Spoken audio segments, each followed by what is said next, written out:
Welcome to the Trend Detection Podcast powered by Siemens. And now your host, Niall Sullivan. Hello and welcome to the latest episode of the Trend Detection Podcast. I'm really pleased to be joined by a very familiar face on the podcast, Tom. Welcome back. But we're actually in person. You've probably heard us quite a few times talking about many fantastic subjects online, but we're actually in person, so it's a pleasure to It's great. It's great to be here. Thank you. Fantastic. And I think towards the end of our last podcast we sort of, or maybe it was after we stopped recording, but we came up with this idea because your career has been so interesting and you've seen sort of both sides of the table, both sides of the coin in terms of, working on a shop floor to now working at Siemens and with the deploying Senseye with our customers. So we sort of wanted to talk about that journey today, but I guess maybe the best way to sort of open the conversation is people might be familiar with you already listening, but just give us a brief overview of your career so far, where you started from, and that'll just open it up to wherever we go. With pleasure. Hi, my name's Tom, as you know very well, and we've done these things a few times. I think when it comes to my career, I could start when I was 3 or 4. Sounds bizarre, but that comes from a history of agricultural maintenance. So my dad's got his own business, which is very heavily focused on maintaining machines, maintaining assets in automotive space, anything to do with agriculture. So you got to think, as a 3-year-old, that's where I first started to see things like bearings and sprockets and chains. And that's then had a big impact on the direction my career's gone in. Now, it could have continued down that route of maintenance or of mechanical processes. But actually, I ended up doing an apprenticeship with Siemens in Germany, and that was really focused on automation. So control and automation, mechatronics was the degree. And that's taken me down the route of digitalization, what you can do with sensors, what you can do with PLCs and control systems, and now, of course, what we can do with artificial intelligence. So you literally just combine those two things that I really enjoy doing, and that's my career. So I'm very fortunate. And I think you're right to start with that as well, because even I didn't know that. So it started all the way back, yeah. way back when. And I guess, if we take it from that point, from the point of childhood and having an interest in that to where you sort of started to work on shop floors and stuff, how did you what was the transition to that? How did that really, the transition came from, you remember at school, you have to do work placements. So my first work placement was when I was maybe sort of 15, 16 years old, if I remember rightly. And that was doing control and automation on lots of machinery in a small, effectively OEM manufacturer, where they made custom projects for different customers. And some of it was defense customers, some of it was, other machinery. One of the famous things they created was a small machine that could put the springs into the barrel of a lock. That was all patented technology, really clever stuff. And that's kind of where I first saw, wiring systems, PLCs linked together. And obviously, I came back from this experience bouncing off the walls, just thinking, this is what I want to do. This is really, it makes me passionate about engineering. It also makes me want to see where I can take this in my career. So let's in many ways, I've been fortunate that it's continuously gone in this direction, not straight down the middle. Sometimes it's gone off in a control and automation direction with electronics and so on. And equally, it's gone off in the hydraulics and lubrication direction. We can go into that. Yeah, and I guess how have all these again, we could go into maybe more of the specifics, but how to going all these different directions and having experiences in these different areas, how has that sort of shaped what you do today at Siemens? That's a great question. So what that's allowed me to do is see things from lots of different perspectives.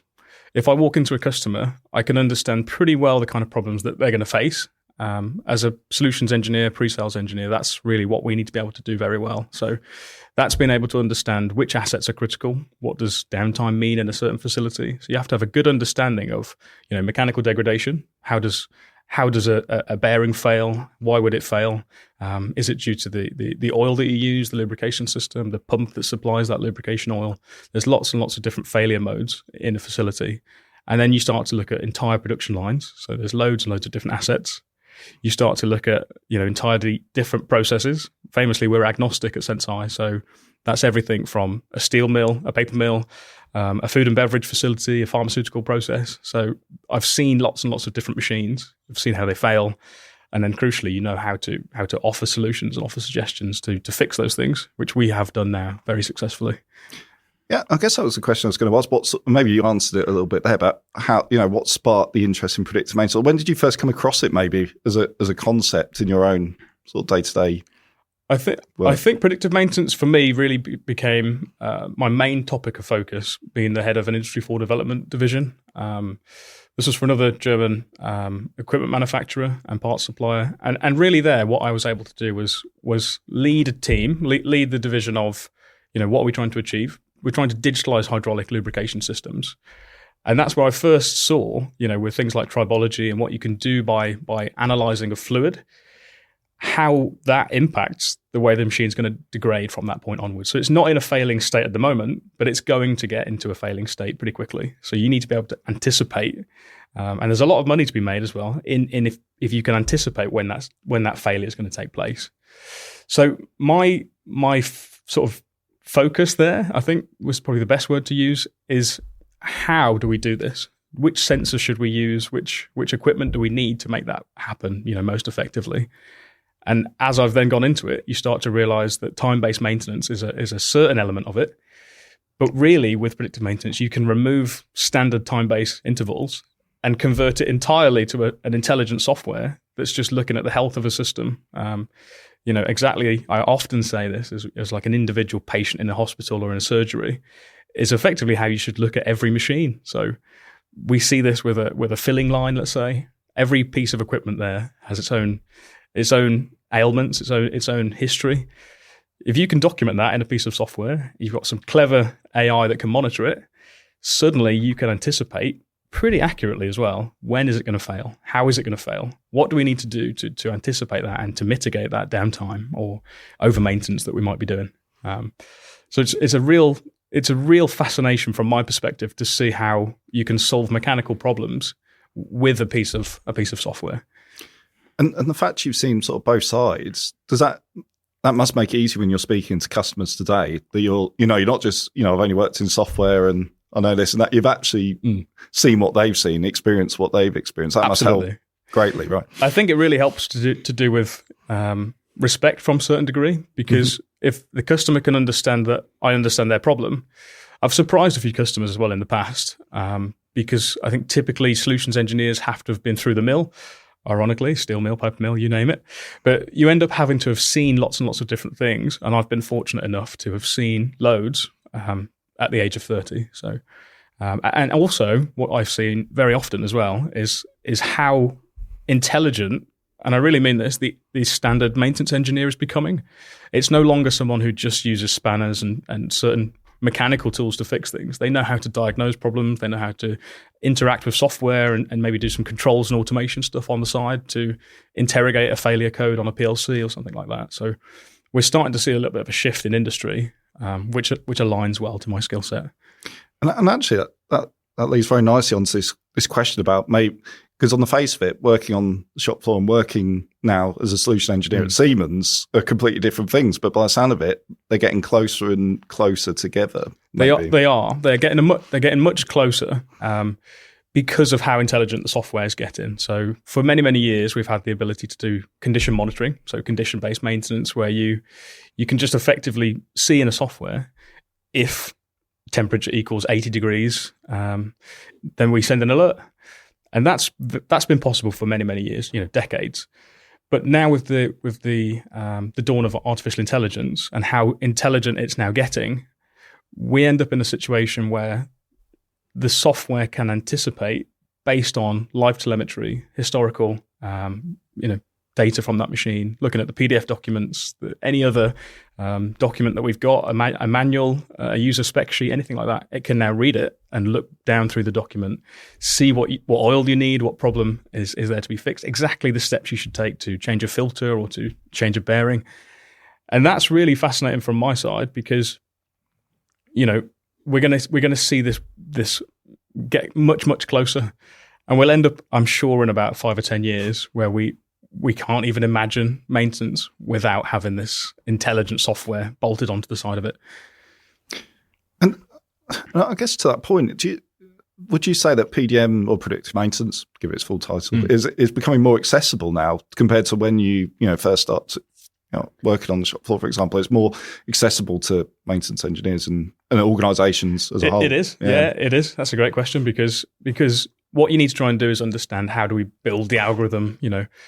In a classic example of monitoring turbines, you've got quite a few PhD engineers to put together a mathematic model of what that turbine is going to do next. That asset is worth multi-millions. Downtime is effectively unavoidable. You need it to do its job. How do you then translate that across to a smaller asset, which has less of an impact, but equally still a big impact? Now, Senseye does that with effectively an agnostic solution, building a tool that can learn baseline of an asset in 2 to 5 days, normal operation. Now, when I first learned that, it made me want to be part of the team because that's a breakthrough in this sector. And being able to do that on any asset, be that a critical conveyor or a filling line or any other asset that you see in industry, to understand and be able to build a mathematic model. Obviously, there's a lot more to it with patented technology in the background. How do we understand what the fingerprint is of that asset, and then map that across an entire factory of rotating, non-rotating assets, HVAC on the roof and something else. So utilities are also included. It's amazing. It really is incredible. And how do you find translating that? Because sometimes, maybe someone like me, joined Senseye a few years ago and it was like, oh, this is very technical, anomaly detection and all these buzzwords and stuff. But you must find a way to, that's your job really, is to translate that into tangible results. I think in terms of translating it, what we often see is a customer who knows the problem and then they've got sensors and data and all the rest of it to try and anticipate what's going wrong. So they say, well, we've got all the data. We've built all this stuff together. We've linked the SCADA into a historian, but we now don't know what to do with that data. We don't know what's next. We don't know how do we get some sort of tangible insight from that? The answer is you need a software that's got the capability to do something very useful with that software. And that's what Senseye is. So this is one of the reasons we're winning big contracts, because we're effectively the only product on the market that can do that. And it's very hard. We could go into the specifics of how the software works, but I'll leave James to do that, very well, our head of research and development. And there's other podcasts that he covers it really, really well, so I won't try and paraphrase it. But effectively, if you can monitor all those different machines, it gives the customer like this hope, I guess, that we can now do something with what they've worked so hard to put into place. So to come back to what we talked about earlier, why does this job make so much, why is it so enjoyable? It's because you're working to solve customers' problems, and that feels really good. It feels good to help a customer who'd done everything they possibly could, except for that last piece that we then fill in the blanks and we sort of complete the puzzle. And I think when it comes to what do we see most, so when a customer really has a problem, is it because they're over-maintaining the asset? Is it because they keep reacting to downtime? They don't understand why it keeps happening. It might be because they're on a shoestring budget and they don't have the resources that they actually need. So in many ways, we're not solving one problem. We're helping them solve a whole host of different things. Included within that, of course, is also safety. We've done an entire topic of this. Yeah, we talked. And it's then a case of, are the assets in a sustainable operation? Like if something's about to critically fail, is someone's life at risk? So suddenly, you can put a price to downtime, you can put a price to lots of other things, but then there's even more important things to discuss. You could lose a leg if a machine goes wrong. I've seen some of the things that go wrong in hydraulics, for example, and you have to just make sure those assets are healthy, and that's what we're doing. And I guess another sort of angle to it, because of course there's people who know they've got a problem and they need software or an approach like predictive maintenance to solve that. But you must come across different organisations that maybe take a different view. They've got their own traditional practices and they're like, why should we change? And, coming from that angle. And I'd imagine your past experience can help see it from the other side again. And that's a great question, because if you think, we've done everything we can. The one thing you don't want to do is offend anybody and say, well, what you've got here, it's not good enough or whatever. It's like, what you've got here, you've done as well with that as you can. what we can do now is we can help you get to the next level. That's what Senseye's doing. We're doing that with big multinational corporations. Equally, we're doing that with smaller companies. We've got some good examples now in pharmaceutical space that are smaller, but the downtime impact is massive. You lose a batch, you lose £2 million worth of product. If you can start to anticipate when a compressor is about to break, or a cooler, or any kind of other system, and you really can see that as well. So if you can start to see in the data, you start to get an upward trend or some sort of step change in the data, you and I could look at that with our own eyes and see something within it. But Senseye can do so much more with that same piece of information, plus what it says in the user spec sheet, plus what it says, in the last case closure that was had. What exactly is this going to look like as a failure? And what do we need to do next to solve it? So let's get onto that later on. But where does Senseye add value? For me, it's 10% of it is anticipating what's going to happen next. 90% of it now, especially with Copilot, is how do we then fix that? So understanding that you can see the problem sooner, but then being able to solve it much faster is amazing, because you can get the spare parts into stock. You can anticipate what maintenance is needed to be scheduled. I know I've maybe far more than answered your question, but it's... Well, I mean, just to... you definitely have. Maybe we could draw more on some of the objections to some of that, because even if you present it as this is your solution, there's still going to be skeptics, let's say, in terms of always how it can be deployed, what sort of return on investment it can provide, and that kind of thing. So how do you sort of use your perspective to to shape theirs, and without to your point, without saying everything you're doing is a waste of time? Yeah, exactly. Well, you're exactly right. What you need to do, first of all, what we typically try and do, is understand what is currently going wrong. Do we already have an understanding of what are the exact costs of downtime? If you lose production for an hour or for a day, what does that actually do to impact your process? More often than not, we talk about it as a maintenance problem, but what it actually is a production problem. So you've got the production staff standing around saying, right, guys, we need to make sure this machine is capable, maybe a press in a car plant. We need to make sure that can output panels for, doors, all the rest of it. And what you then have to try and do is make sure you're fulfilling the KPIs of different people across the business. Someone in the health and safety department wants healthy, safe machinery. Someone in production wants to maintain the output, maybe even 24/7 steady state operation, making chocolate or making potato chips or whatever it is. Then the real thing falls down to maintenance. So you're trying to help them with a headache of maintaining asset availability. And we can do that incredibly well. At the top line, who pays for the project? So some companies, some industries will have the purse strings will be controlled by maintenance engineers, not very often. But you get this kind of new role of maintenance reliability engineers, maybe a digitalization IoT team, who can start to have more of an impact and have like an upward drive through the business and say, right, explaining to the management, the reason we need this software is because it does X, Y, and Z. It will change our process. It will change our efficiencies and so on. And when you can start to explain that in the KPIs that the management understand, that it's going to save money, it's going to save time, you can allocate resource more effectively, that's where the business case starts to stack up. And I think just to that point, sometimes you need to say, right, we've got loads of sensors, we've got loads of data in the machinery, but what can we actually use? What can we leverage from that to make sense of it? And sometimes a step that can come before predictive maintenance is connectivity. So we're obviously being part of Siemens now. This is huge. You've got the ability to add edge boxes, to add other protocols in the middle. Brownfield connectivity is fantastic for this because you can take different data types from different machines that all effectively speak different languages. You can now add a uniformity to that, pull it into one central location, and then fire all of that information effectively in a uniform state to Senseye. You can do the same with Edge, Insights Hub. You can pull all that information to cloud, and then Senseye does the magic in the cloud. I think what we need to see more of are, companies who allow the smarter, the maintenance teams in the middle they know the problem.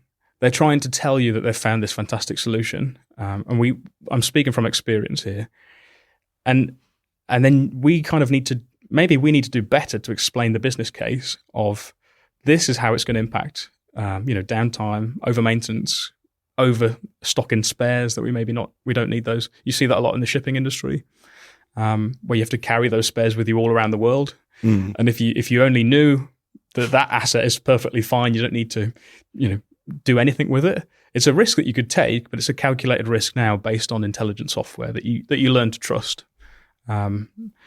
And just a small anecdote on that, we've got a great example with automotive robots, where there used to be lots of oil samples taken on the joints, and effectively what we managed to do was turn that into a process where you only react to Senseye. So that customer was then able to change a process of doing something like 800 samples, and now only opening the joint of the robot when Senseye tells them that there's a certain deviation and an axis on whichever servo motor you're talking about. And that really changes the process. And it allows customers for the first time, I think, to say, wow, this is how the software has completely changed our process. Here we've now got this resource we can allocate elsewhere. This work now doesn't need doing at all. We've over-maintained that machine for years. I think the next step, we can go into where AI is going to go next, but I think the next step is really let's make as much use as we can from data. So from mainly what I'm talking about are things like documentation. If we've got Copilot pulling the information from a spec sheet, from a user manual, it knows now what to do next. And that's what accelerates you from, we know what the problem is. Now what do we need to do to fix it? What's the next step to fix that as fast as we can? No, and I guess before we sort of talk about the future, it might be quite cool to imagine. Could you have imagined having a tool like Senseye back when you sort of started to assist you on the shop floor, or similar tools? It was destined to happen, right? So the idea of having a smart, intelligent software, it's been in the making for many, many years. You can start to see AI's been in existence for decades. Unbeknownst to lots of people have heard of like the latest craze of ChatGPT and all the rest of it, and now it's kind of, you start to find really useful applications for this. This is not a new thing, right? Senseye's been doing this for 10 years, and you can see how that has accelerated us to effectively ahead of the market, because we've seen what we need to do to make that work. Not on pumps and motors or chillers or a specific asset type, like HVAC or whatever, on everything. And the model that Senseye started out with to do this agnostically across many different machines, when you look back and you say, right, who knows how to fix this machine? So often the answer is, it's a guy called Steve. He's 70 years old. He's worked here since he did his apprenticeship. And that's the kind of the bolt tapper or the guy that knows exactly when the machine sounds different or things like that. You hear about that a lot in maintenance. And to digitalize that person's knowledge, maybe that sounded a little bit out of reach for a lot of people for a long time, but now I kind of would argue it is possible. And all of the knowledge that, let's say, fictitious Steve has, he can now put that into a software. So Steve can now explain, this is what I've done to fix the machine. I heard this strange harmonic coming from this part of the shaft or the bearing or whatever it was. And I know from years of experience that means this and this and this. Maybe we need to realign something, or there's something, out of square. From that perspective, being able to digitalize his knowledge, we are now, with a piece of software, turning what was inherently an experience-based skill, being able to anticipate failure and tell what's wrong with a piece of equipment. And you're not going to find that in a manual. You're not going to understand that. In some cases, those assets are completely unique. They've had different things added to them, or they've been changed over the years. So it's a completely unique machine, like a completely unique patient in a hospital. That comes up often. I think now with Copilot and having the software that's really intelligent, the next step is making as much use as we possibly can out of the context of that machine. What's the maintenance been like on that motor compared to this one? How much of an impact has that had? You can start to learn that in the software. This motor's bolted to a concrete pedestal. This one's on a steel gantry on the wall. They're going to have different harmonic signatures. The way they're mounted will be different. The way we can change, the way we can also change the future factory designs and so on. There's lots of softwares across Siemens where you can simulate the process. And with the support of Senseye, we can start to pull that straight back in and say, right, now how can we design better, production lines We've seen that the way this was, it always used to go out of misalignment. Now, because of all the maintenance data we've got, we can see how to build a highly maintainable system that's going to, last longer, break down, less often, and so forth. So, yeah, in answer to your question, it was destined to happen, to have a smart piece of software. I guess the digitalization aspect, I guess originally was probably just, saving all this knowledge in the cloud, in like PDFs and documents and stuff like that. But maybe, the next step is clearly you can upload those to the cloud and get answers quickly from them, amongst other things, and capture the knowledge like you were talking about then as well. That's a good point, because you say, well, all the data's available. So, okay, off you go then. Go and read through 400 pages of a PDF document. And even though it's all there and it's all possible, it's amazing now, exactly to what you're saying about how simple the software can make that process. I think that's the direction we're going to carry on going in. No, I think, because I was just looking at the question here, because we were going to talk about in the next 5 to 10 years, but I think you've actually sort of summarised it quite well in those answers. But is there anything else you'd add to that at all? Where are we looking into the crystal ball? Where are we going to be in 5 years? I think the next couple of steps will be, we have vision. I think one of the most interesting things you start to look at is humanoid robots. That's a little bit of a fictitious scenario at the moment, because we're not quite there yet. But let's imagine, let's really go down that train of thought. If you've got a machine, which is a humanoid robot, it stands doing maintenance. It's got a spanner in its hand and it's fixing a certain, let's say it's repositioning the motor on the ground. For me, this is at least, I would say, to be reliably talking about this kind of application, maybe 15 years away. But just imagine if you could take the force that was required to tighten that spanner. You've got all the vision systems from the optics of the robot. This is an incredible resource in terms of understanding context of where the asset sits in a real life environment. Mm. And I think the sooner that happens, sometimes it becomes a bit of a dystopian future, but we're probably going to end up in that area when you look at the direction, if you just extrapolate this out where we're going. And I think in terms of maintaining machinery, that's an amazing resource to have that extra data, the machine, the torque that was used from the servo on the elbow of that robot to tighten a certain bolt. You can save that into a CMMS software and say, that's exactly what it should have been tightened to. When you did the visual inspection, you can have small video clips, you could have vision AI systems that look at what's taken place.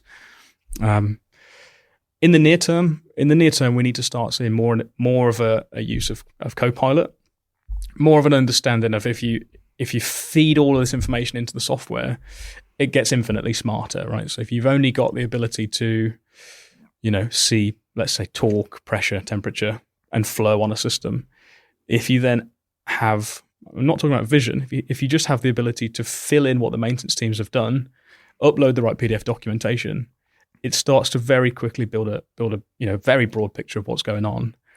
And you've got that same asset maybe being maintained in another 10 factories. You set those up as a group or a fleet. Suddenly they're all learning from each other. We've been doing this for years, but that's exactly what Senseye is for. Mm-hmm. So you have this enormously scalable maintenance knowledge, which again is kept within your account. So anything that's learned on a machine is unique to a facility, unique to the tenant of Senseye. And how do we then, how do we monitor that in a better way in the future? So sensors will get better. The methodology that we can use for connecting data. So I love LoRaWAN. I love any sensor that's really simple. We remove any data cables. I think, we need them in some areas, particularly maybe in an ATEX area or something. But if you just have something that's got batteries, it's got its own method to connect to cloud, you can pre-parameterize it, just go and screw something to a motor. That has to be the direction for the near-term future, because you remove the complexities of install. That's got cost implications. It's got loads of other benefits to just having something simple. And the technology's there. With something particularly like LoRaWAN, you've got a signal, capability to send a signal through 10 meters of concrete in the basement of a steel mill and collect it, as well as the data from another 50 motors, all using one gateway. That's incredible. And to do that without wires, very quickly set things up and parameterize everything. That's where I think in the near term we're going to be at. Fantastic. So I guess to sort of close things off a little bit, there's just one question, and it's really for someone who was maybe thinking of following a similar career path to you, Tom, so maybe working on the shop floor and wants to make that transition to whether it's solution engineering or more, working on the software side. Do you have any advice or any sort of tips and things for them to think about? I do have advice, yeah. I think that's a lovely question. My advice would try and be to, we've got a lot of specialists who are very good in a certain domain or very good at a specific thing. Those people are always going to be very needed. But in the role that I've got, I've effectively become, I'll say an expert, but I don't like using that term, an expert generalist. So I know lots about lots of different things, and I'm not an expert at any one of them. I'm not the best. I'm not the best programmer for sure. I'm not the best maintenance engineer. But what I can do is sit between these different divisions and also sit in a room with customers, and I can understand the perspective of the maintenance engineer. Equally, I can understand the production engineer. And I can also see the guy watching over their shoulder, the guy kind of facilitating all this. He's going to have to pay for the solution at the end of the day, is to understand what is he looking to get out of this. Mm-hmm. So you have to be able to understand the commercial side of things, understand, how are we going to use technology to link stuff together. If you're looking at a bearing or a motor or a gearbox or a belt and sprocket system, how is that going to fail? So first of all, if you don't know that, you don't know what sensors you need, you don't know what connectivity you need. And I think we need more people who understand this sort of broader spectrum. The world is lacking maintenance engineers. I think we're seeing that more and more. We go to customers, they outsource that. That is going to be, more and more the case. And so we need to make sure we've got people who understand a broad spectrum of lots of things. And that's kind of where we've ended up already in this industry, right? So you've got a few maintenance engineers, and when they need someone to come and look at the compressor, they can speak to the compressor expert and he can come and solve it. But more often now, you start to say, well, what systems do we need to digitalize that and pull that data into a cloud software? And I think really, what advice would I give? Always try and just learn something. So every week I'm learning something different about a new sensor or a new way of integrating these different things. Even sometimes a new part of Siemens that, there's a sensor that I've just discovered a few weeks ago. The MAG 8000, this sort of clever little thing that sits on pipes. We can use that. We can start to leverage that as well. Because it gives us an insight. It's got batteries. It's got, it fits well into the portfolio. And there's so many different parts of Siemens where you start to say, right, have I upskilled myself in IoT? Have I upskilled myself in Edge? And maybe how does an S7 protocol work and all this kind of stuff? More often than not, you need to know who to contact. I think is very helpful. So try and make sure you've got, know who your experts are as well. So there's things that I will just go to certain people for and say, right, we're looking at this today. What do we need to do? How do we fix it? We've got Axel in our team. He's an expert at vibration and analytics. He's come from the CMS 1200 SM1281 team from years and years and years of experience. If ever we need support on, how do we monitor this? I've got my own knowledge, but I'm not afraid to admit that I need his support, and it's great to have him there to help us. Yeah, that's my advice. I think, and to your point, I really like that last bit about, you can gather, just keep learning, keep thinking. I'm like a lifelong learner. I'm always listening and learning and trying to pick things up, but also know the point where you can say, well, actually, I know this much, but it'd be great to bring this person in as well. That's really nice way to put it, I think. I think you do it as well already in the marketing team. I think it's fantastic to see how things like this have evolved and how we've gone from, podcasts online. Now we do things in video format. It's really helpful to sort of share the knowledge. And it's nice to get the platform to sit with you and talk about it and talk about how we can help and drive this forward. Fantastic. And that's what it's all about. And what a lovely way to end on a lovely positive note. But no, thank you so much, Tom, for talking through your career and your experience. And hopefully you'll be back on again soon. This won't be the last time. Always. You'll be on very soon. But no, thank you. And thank you everyone for listening and watching. And we'll see you on the next episode. Please like and subscribe on all major podcast channels and find out more about Senseye Predictive Maintenance at Siemens.com.